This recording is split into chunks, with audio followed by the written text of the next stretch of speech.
Next question देखते हैं।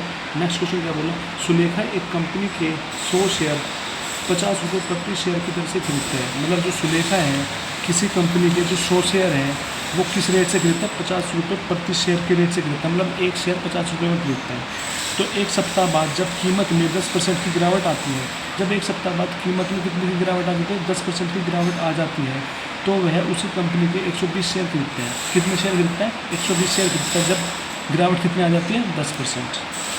कुछ और दिनों के बाद जब शेयर की कीमत में 4% की वृद्धि होती है, जब कुछ और समय बाद उसकी शेयर की कीमत में 4% की वृद्धि होती है, तो वह खरीदे हुए 60 शेयर को बेच देता है। जो खरीदे गए शेयर थे उसमें से 60 शेयर को वो बेच देता है। ठीक है, मतलब जो खरीदे ना 100 शेयर खरीदे, 220 शेयर खरीदे थे, तो 60 शेयर उसमें से बेच देता है। तो जब शेयर की दर में X% की और वृद्धि हुई है, मतलब मान के चलो कि जो शेयर की जो है X% वृद्धि हुई है, तो वह अपनी सभी शेयर बेच देते हैं। तो वो अपने सभी शेयर को बेच देती है जब उसे X% की वृद्धि होती है उसके शेयर्स में। तो जिसमें उसे कुल 520 का लाभ होता है। जिसमें कितने का लाभ होता है, 520 का। तो हमें X का मान ज्ञात करना है। अब देखो इस क्वेश्चन को कैसे करेंगे। एक ऐसे क्वेश्चन को, जब इतना लंबा क्वेश्चन होता है, एक एक स्टेटमेंट लेकर चलते हैं। पहले इसने बोला है सुलेखा एक कंपनी के 100 शेयर 50 रुपये प्रति शेयर की दर से खरीदते हैं। मतलब जो सुलेखा है किसी एक कंपनी के 100 शेयर खरीदते हैं, किस रेट से, 50 के रेट से। मतलब एक शेयर जो है 50 रुपये में खरीदते हैं। अब चीज़ को समझो, जो उसका क्रय मूल्य है, चीज़ खरीदे मतलब क्रय मूल्य की बात कर रहे हैं। किसकी बात कर रहे हैं, क्रय मूल्य की।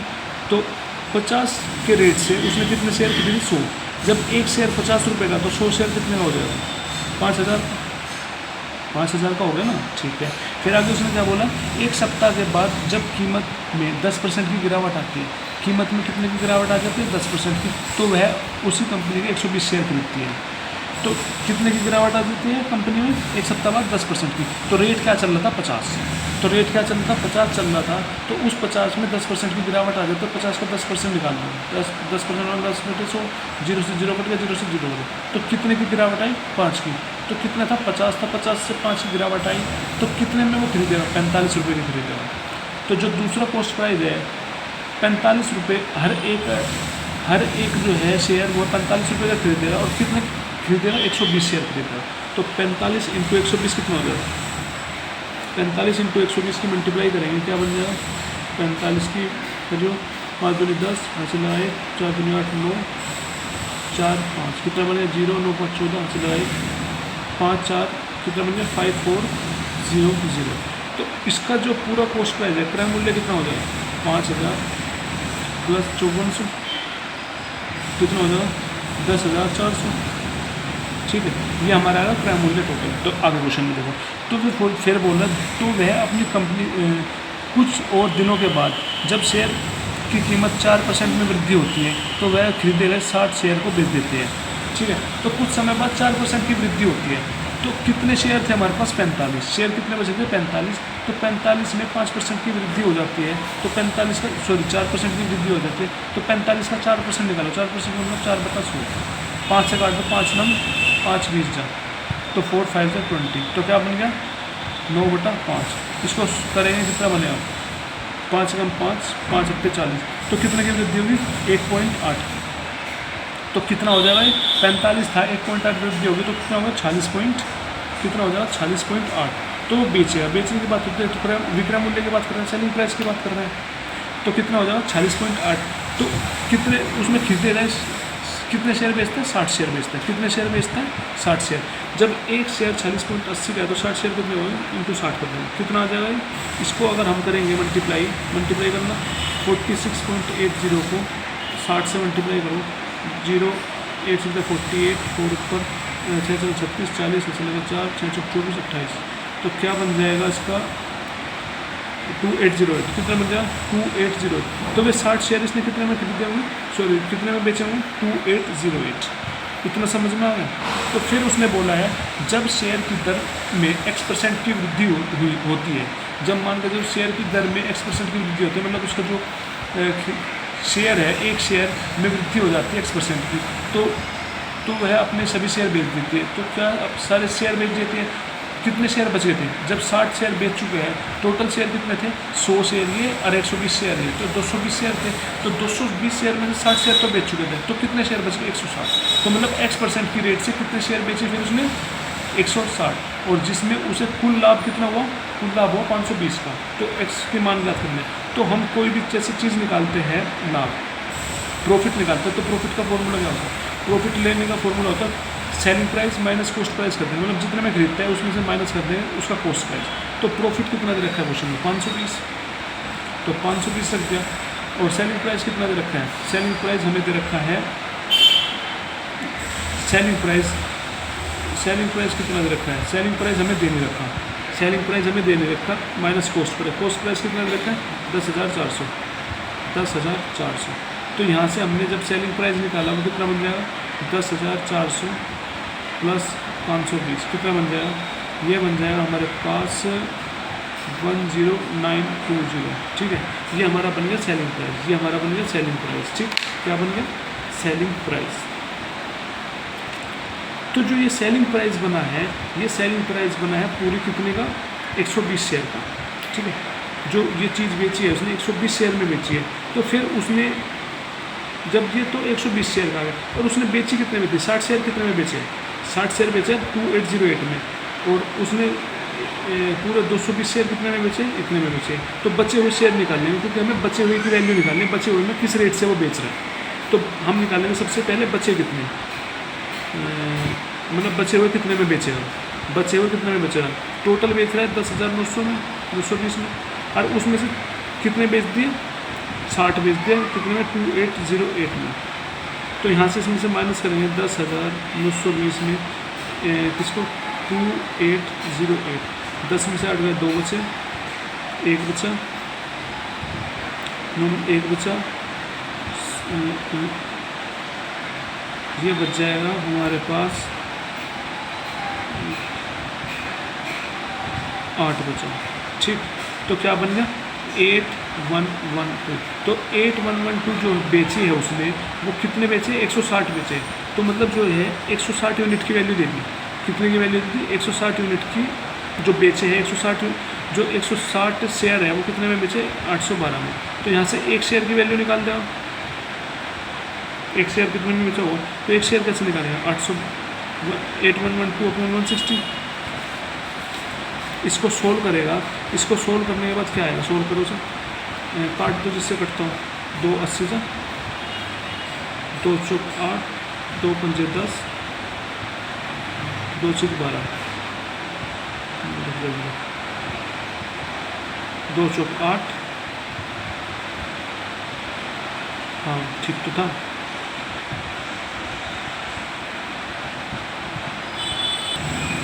तो जो एक शेयर है, एक शेयर का जो एक शेयर की जो बेचने की कीमत है वो कितने आ गई?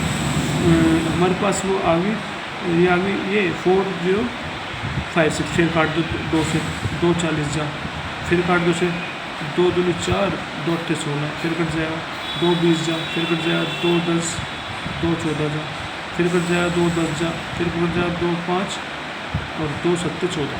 तो कितना बन जाएगा यहाँ से? 50.7। तो उसने कोई चीज़ एक आर्टिकल कितने में, एक शेयर कितने में बेचा होगा? एक शेयर बेचा होगा उसने 50.7 में, और उसने जो है 50.7 में एक शेयर बेचा है। एक शेयर तो कितने में बेचा है? 50 पॉइंट कितने में बेचा है? एक शेयर जो है उसने कितने में बेचा है? 50.7 में। तो हमें प्रॉफिट परसेंट, मतलब प्रॉफिट के थ्रू निकालनी है चीज़ें। तो सेलिंग प्राइस इतना, तो कॉस्ट प्राइस कितना था? उसका कॉस्ट प्राइस निकालो, कॉस्ट प्राइस भी तो निकालना पड़ेगा ना। तो उसका कॉस्ट प्राइस क्या था? अब देखो, जो हमारे पास ये वैल्यू आई है वो वैल्यू किसकी आई है? वो वैल्यू जो है किसकी आई है कि इतने में उसने कितने शेयर बेचे होंगे? टोटल शेयर बेचे होंगे। कितने शेयर बेचे होंगे? टोटल शेयर बेचे होंगे। अब देखो इसमें क्या बताया? इसने बताया हमें प्रॉफिट निकालना पड़ेगा। तो ये जो है एक शेयर की वैल्यू आ गई, जो एक शेयर कितने में बेचा है? एक शेयर 50.7 में बेचा होगा। तो खरीदा कितने में था एक शेयर? तो एक शेयर जो हमने ऊपर निकाला था वो कितने में निकाला था? 46.80 में। तो अब इसको माइनस कर दें तो हमें प्रॉफिट मिल जाएगा।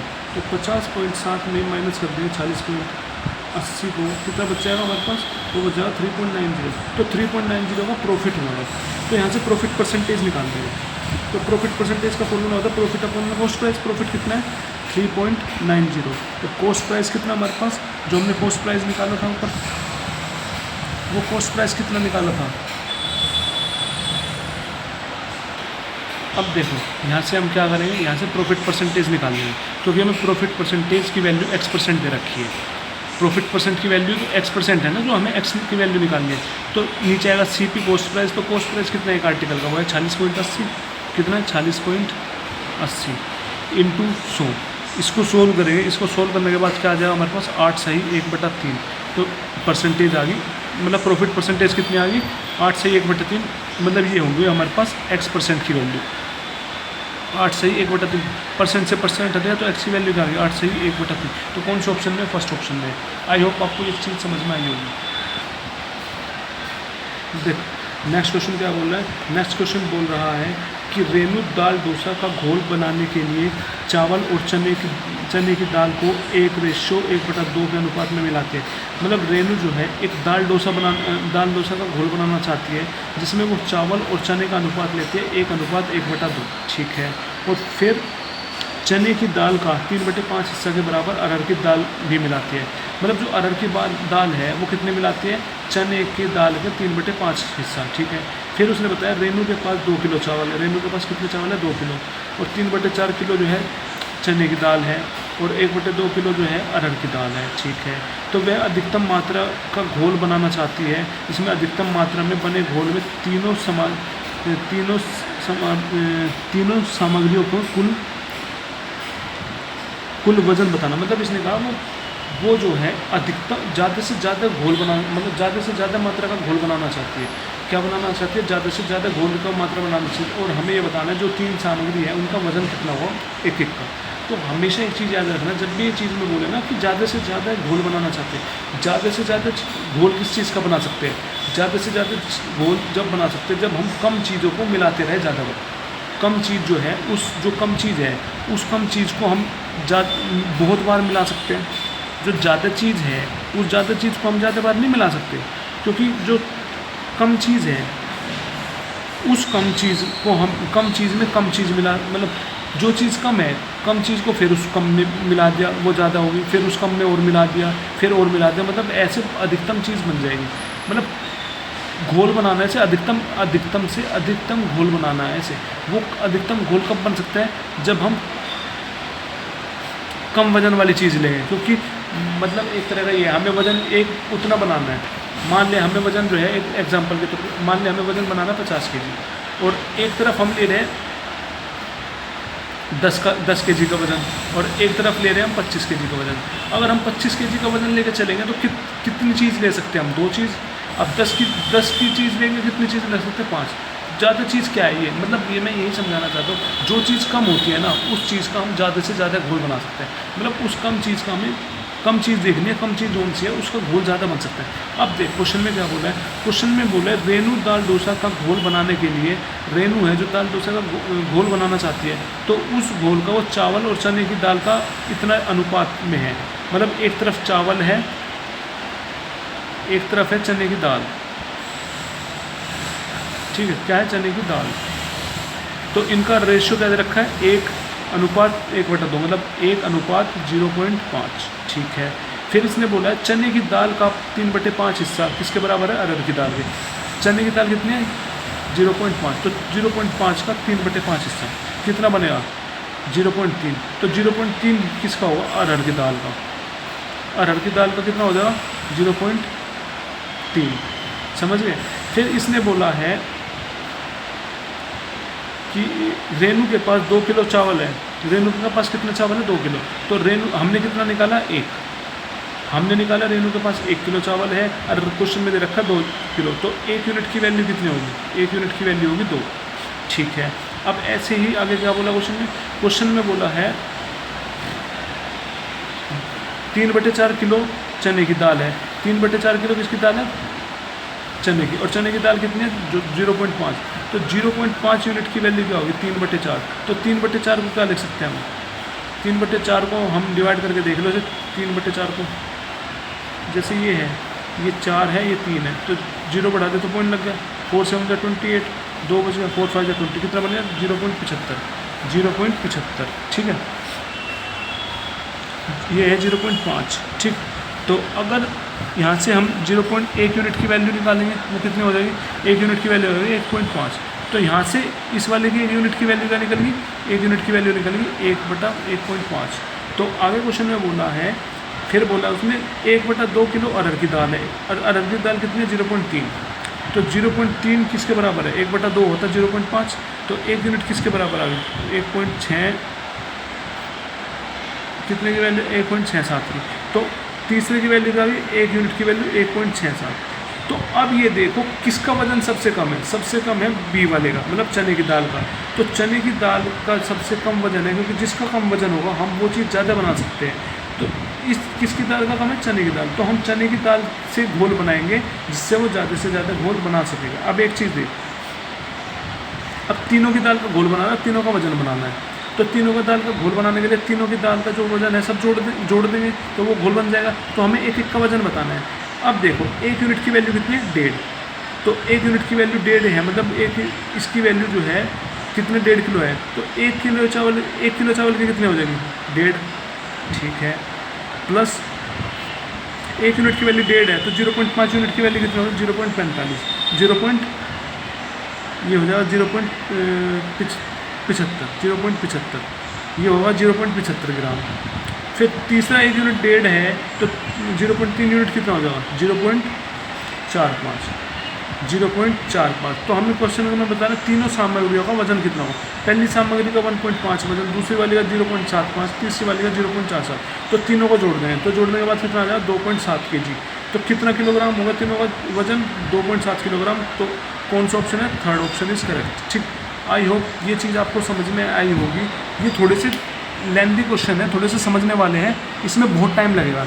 तो मेरा मानना ये है, मैंने एक तरह से आपको समझाने के लिए किया है कि अगर आप प्रैक्टिस कर करके इस चीज़ को कम चीज़ में कर सकें तो कर लेना, वरना ये इस टाइप के क्वेश्चन जो मैंने 2 क्वेश्चन करवाए हैं, ये टाइप जो है छोड़ना ही चाहिए। अगर पेपर में होता है ये क्वेश्चन, आप पेपर में बैठे रहते तो इन क्वेश्चन को आपको करना नहीं था, इनको स्किप करना था, क्योंकि ये बहुत ज़्यादा टाइम ले लेते हैं।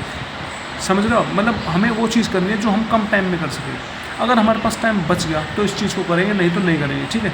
तो एक तरह से मैंने समझाया था, अगर आप प्रैक्टिस करके इसको कम टाइम में कर सको तो ठीक है, अगर नहीं कर सकते तो आप इस टाइप के क्वेश्चन को स्किप कर देना, ठीक है।